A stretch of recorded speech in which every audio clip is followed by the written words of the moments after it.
কেমন আছেন সবাই? স্বাগত জানাচ্ছি আরবিএস রেডিওর টি-20 বিশ্বকাপ 2024 উপলক্ষে বিশেষ আয়োজন রাইজন প্রেজেন্টস রিভার সুইপ। সঙ্গে আছে আমি তানজিল শাহরিয়ার।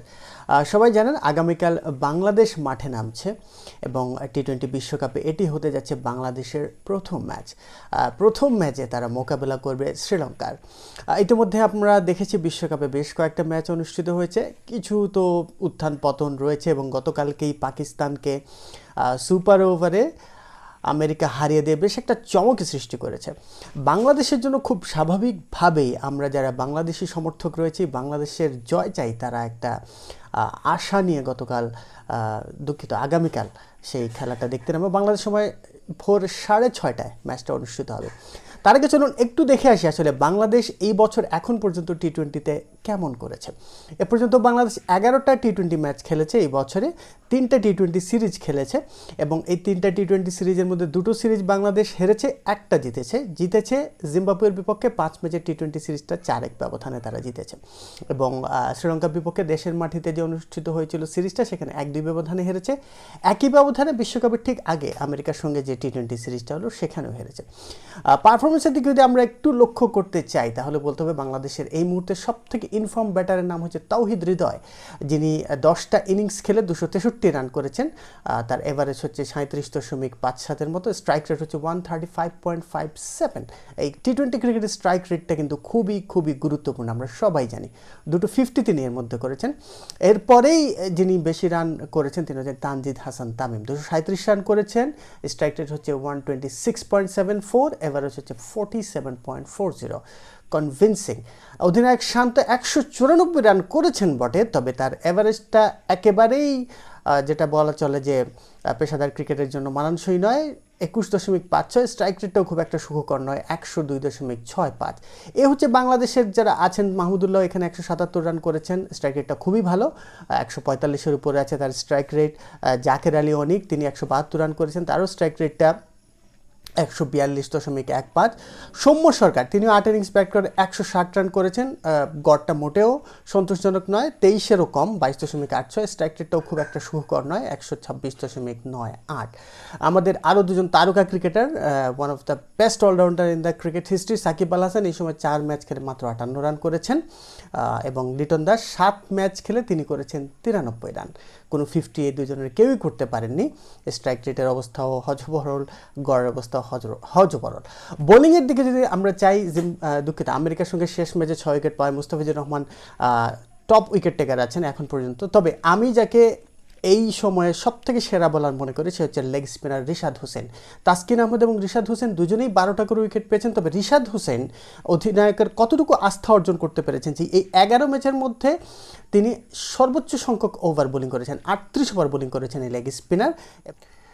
রিশাদ হোসেন এই মুহূর্তে বাংলাদেশের সেরা বোলারই বলতে হবে, 38টা ওভার বোলিং করে মাত্র 7.34 তার ইকোনমি রেট এবং তিনি 12টা উইকেট শিকার করেছেন। 12টা উইকেট তাসকিনও পেয়েছেন, কিন্তু আমি রিশাদকে কেন সেরা বলছি কারণ 38টা ওভার তিনি বোলিং করেছেন এবং টি-20 ক্রিকেটে একজন অধিনায়কের আস্থার জায়গায় তিনি রয়েছেন। তো this is something very important as a bowler এবং আমার মনে হয় লেগ স্পিনার হিসেবে রিশাদ নিজেকে প্রতিষ্ঠিত করার পর্যায়ে আছেন। তাকে বাংলাদেশ অবশ্যই আরও বেশি সুযোগ দেওয়া উচিত এবং ঘরোয়া ক্রিকেটে আমরা আশা করব রিশাদ হোসেন আরও বেশি সুযোগ পাবে। অন্যান্য বোলারদের মধ্যে আমরা সাকিব আল হাসান, শরীফুল ইসলাম দুজনেই ছোট করে উইকেট পেয়েছেন। রিশাদকে আমি কেন একটু স্পেশাল করে উপস্থাপন করছি এটার একটা কারণ আছে, সেটা হচ্ছে এই স্কোয়াডে কিন্তু একজন অফ স্পিনার আছেন।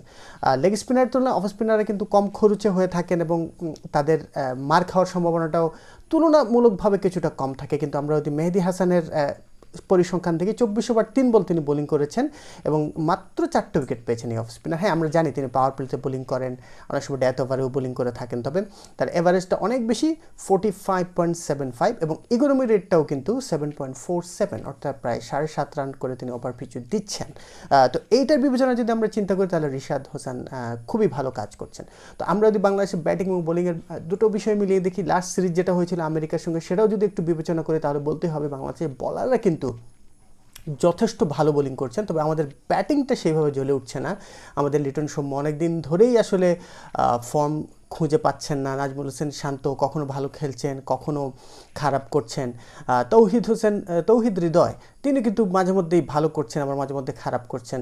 জাকের আলী অনেকে সেই বেশ ভালো একটা শুরু করছেন, দেখা যাক তিনি সেটা ধরে রাখতে পারেন কিনা। অভিজ্ঞ মাহমুদুল্লাহ রিয়াদ তিনি কিন্তু ধারাবাহিকই ব্যাটিং করে চলেছেন। তবে আমার মনে হয় এই ম্যাচটাতে বাংলাদেশের যাদের উপর চোখ থাকবে তারা হচ্ছেন যে তৌহিদ হৃদয়, মাহমুদুল্লাহ রিয়াদ, এবং আমরা জানি সাকিব আল হাসান ফর্মে নেই, কিন্তু নো ওয়ান নোজ সে কখন আবার ফর্মে ফিরে আসবে। এবং আমি প্রত্যাশা করি এই ম্যাচটার মাধ্যমে হয়তো সাকিবের একটা প্রত্যাবর্তন হতে পারে। সাকিব আল হাসানের হয়তো কেরিয়ারের একেবারে গধূলি লগ্নে তিনি পৌঁছে গেছেন, হয়তো আরও 2-1টা বিশ্বকাপ তিনি খেলবেন, বা আরও 3-4 বছর খুব বেশি হলে ক্রিকেট খেলবেন। তো এই সময় সাকিব নিশ্চয়ই চাইবেন যে দলের জন্য কিছু করতে, এবং আমরা জানি যখনই দেয়ালে পিঠ থেকে যায় তখনই কিন্তু সাকিব আল হাসান একটু কামব্যাক করেন, একটু ভালো করার চেষ্টা করেন। তো সব কিছু বিবেচনায় আমি মনে করি এই ম্যাচটাতে বাংলাদেশের ব্যাটিংটাই হচ্ছে মূল জায়গা, যেখানটাতে বাংলাদেশ ভালো করলে ম্যাচে জয়লাভের সম্ভাবনা অনেক বেশি বেড়ে যাবে।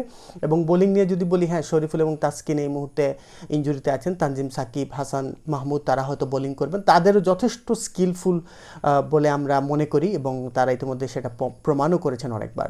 তো আশা করি বাংলাদেশ এই ম্যাচটা জয় দিয়ে শুরু করবে, এবং সেটার জন্য যেটা প্রয়োজন সেটা হচ্ছে যে একটা ভালো ব্যাটিং।